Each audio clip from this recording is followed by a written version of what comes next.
Sur la pierre, dans le marbre d'une colonne ou le bois d'une porte d'église, des inscriptions peintes ou gravées, des indices laissés par des visiteurs de siècles lointains, d'il y a parfois 1000 ans. Ces mots, ce sont ceux laissés par les croisés. Entre le XIe et le XIIIe siècle, ils sont partis en croisade. Leur but, défendre les lieux saints. Depuis 2 ans, l'œil expert d'une chercheuse de l'université de Poitiers scrute chacune de leurs traces écrites en quête d'indices concordants. Estelle Ingrand-Varenne est épigraphiste. Elle étudie les inscriptions gravées. Dans la vieille ville de Jérusalem, elle a rendez-vous. La vieille ville, c'est un labyrinthe de plusieurs quartiers, de toutes petites rues, et c'est encore difficile de s'y retrouver, même après 2 ans de vie ici.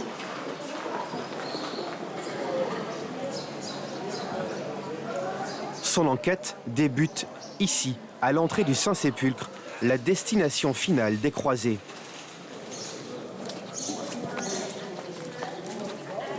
La basilique abrite les lieux de la passion, de la mort, de la résurrection du Christ. Cette dalle en bois, c'est la tombe d'un croisé qui s'appelle Philippe d'Aubigny. C'était un chevalier anglais qui a été enterré au parvis du Saint-Sépulcre.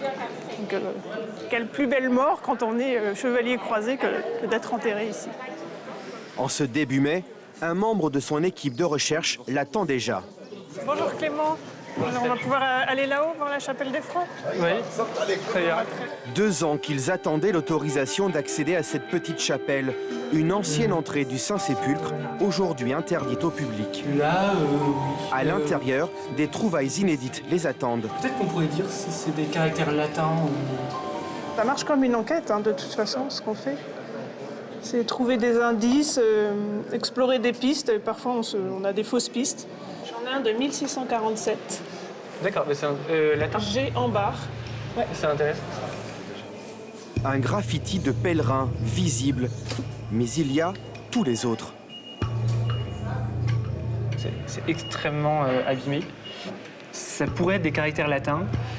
Dans ce cas-là, là, vu la configuration, les lignes qui se superposent comme ça, avec des éléments qui semblent revenir, ça pourrait être une liste de noms de personnes qui sont venues. La découverte témoigne du passage des pèlerins. Reste à la dater. Le Saint-Sépulcre, un lieu empreint d'émotion. Les pèlerins d'aujourd'hui viennent toucher du doigt le rocher de la crucifixion du Christ. Se recueillir dans son tombeau,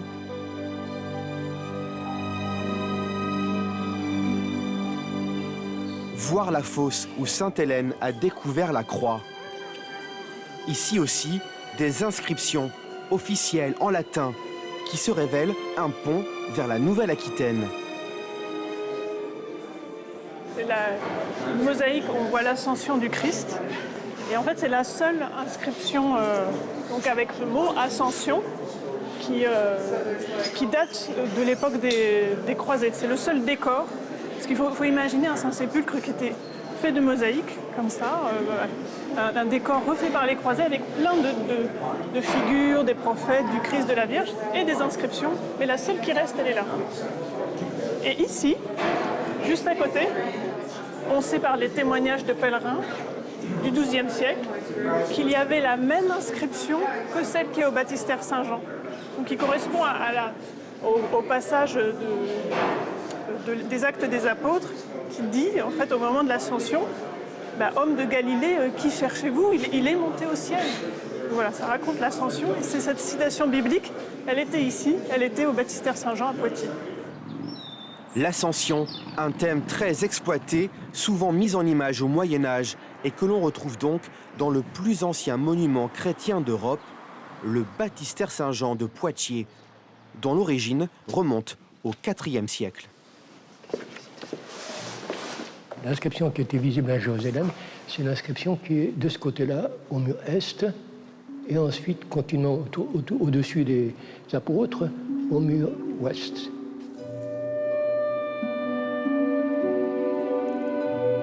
Homme de Galilée, que cherchez-vous? Il est monté au ciel. La citation, la voici en latin. Sa présence, ici à Poitiers et auparavant à Jérusalem, témoigne à l'époque de l'existence d'un même monde chrétien dans tout le bassin méditerranéen. Ce sont des textes qui sont mis pour être vus, pour être lus, et sans limitation de temps. C'est un des moyens de communication essentiels pour les générations à venir. Et ces textes-là nous disent beaucoup de choses sur la vie religieuse, sur la vie sociale, sur la théologie. Ces inscriptions, Robert Favreau a consacré sa vie de chercheur à l'université de Poitiers, à les recenser, à les décrypter. Il a même créé la discipline, l'épigraphie médiévale. Toutes ces inscriptions, des messages à destination des générations futures. C'est un travail d'enquête, oui, mais on trouve des choses passionnantes. On trouve la solution d'inscriptions qui ont longtemps arrêté les historiens. C'est ça qui est passionnant. À 90 ans, il a passé la main, mais reste une référence et s'intéresse au travail des chercheurs, comme celui d'Estelle, avec qui il a travaillé. Le premier volume du corpus du royaume latin de Jérusalem devrait paraître en septembre, avec simplement d'abord les inscriptions de Jérusalem, et puis après j'étendrai au reste du royaume. D'accord. Les 2 volumes suivants. Oh, ça sera une publication qui va être fondamentale. Retour à Jérusalem. Dans le laboratoire qui accueille nos chercheurs poitevins, l'heure est à l'étude des inscriptions photographiées. Clément Dussart observe un pan de façade très abîmé du Saint-Sépulcre. 9 siècles d'exposition aux intempéries rendent difficile de distinguer traces d'inscriptions et altérations dues au temps. Pour lire ces photographies, il s'aide d'un logiciel en 3 dimensions. Bonjour Clément, alors. Avec le logiciel, c'est extrêmement précis, donc on arrive... Alors, je pense que je n'arriverai pas à tout lire, mais on arrivera au moins à apporter des éléments de datation. Et peut-être lire 1 ou 2 mots, comprendre si c'est des noms de pèlerins, si c'est un texte qui a été écrit. Là, avec le traitement 3D, j'ai l'impression qu'on a un vrai texte de plusieurs lignes en caractère latin qui commencerait par ici. D'accord. Voilà. Alors ça apporte vraiment des informations différentes, puisque moi, mon travail porte sur la période du royaume latin, 12e, 13e siècle, et ces graffitis, ils sont postérieurs, ils arrivent après, donc 14e, 15e, début 16e siècle. Et ça montre qu'il y a d'abord une continuité dans l'écriture, mais des types d'écriture différentes, à la fois des inscriptions très officielles, qui font partie du décor, et là des inscriptions de pèlerins, donc plus personnelles, qui viennent pas du pouvoir, qui viennent pas d'en haut, mais qui viennent des voyageurs qui viennent là.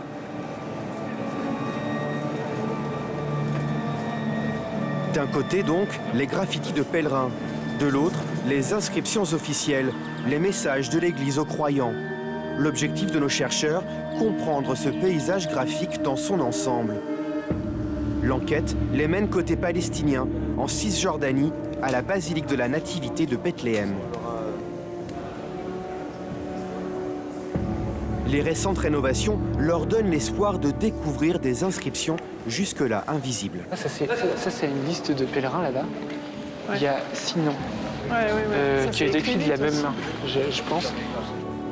Au milieu du flot de visiteurs venus prier devant le lieu présumé de naissance du Christ, Clément a une intuition. Une colonne a priori anodine retient son attention. Le E est quand même très caractéristique. Il est quand même bien fermé par la barre. Plus qu'un graffiti, là, on est sur un texte qui ferait peut-être une trentaine de lignes, qui s'étend sur 1,50 m, en écriture gothique, plutôt peut-être 14e, 15e, voire début 16e siècle. Donc ça a l'air vraiment important. Oui, c'est plus sur c'est pas seulement un petit nom, c'est pas une date, c'est vraiment un texte.